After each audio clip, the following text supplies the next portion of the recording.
హైదరాబాద్ శివార్లలోని చెర్లపల్లి పారిశ్రామిక ప్రాంతం కేంద్రంగా నడుస్తున్న అతిపెద్ద డ్రగ్స్ రాకెట్ ను ముంబై పోలీసులు ఛేదించారు. ఓ రసాయన ఫ్యాక్టరీ ముసుగులో మాదక ద్రవ్యాలు తయారు చేస్తున్న ఈ ముఠా గుట్టును రట్టు చేసి సుమారు 12,000 కోట్ల విలువైన ఎండి మెఫోడ్రోన్ డ్రగ్ ను ముడి రసాయనాలను స్వాధీనం చేసుకున్నారు. వివరాల్లోకి వెళ్తే మహారాష్ట్రకు చెందిన మీరా భాయేందర్ వస్తాయి విరార్ పోలీసులు కొన్నాళ్లుగా ఓ డ్రగ్స్ ముఠాపై నిఘా పెట్టారు. ఈ క్రమంలో తమ గూఢచారులను రంగంలోకి దించి వారాల పాటు రహస్య ఆపరేషన్ నిర్వహించారు. ముఠా మూలాలు హైదరాబాద్లోని చెర్లపల్లిలో ఉన్నట్టు పక్కా సమాచారం అందుకున్న పోలీసులు స్థానిక ఫ్యాక్టరీపై మెరుపు దాడి చేశారు.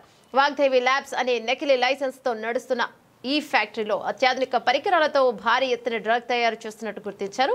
ఈ దాడిలో ఫ్యాక్టరీ యాజమాని రసాయన నిపుణుడైన శ్రీనివాస్ తో పాటు అతని సహచరుడు తానాజీ పాటే ఓ విదేశీయుడు సహా మొత్తం 12 మందిని పోలీసులు అరెస్ట్ చేశారు. నిందితుల నుంచి ప్రాథమికంగా 100 గ్రాముల ఎండి డ్రగ్ 25 లక్షల నగదును స్వాధీనం చేసుకున్నారు.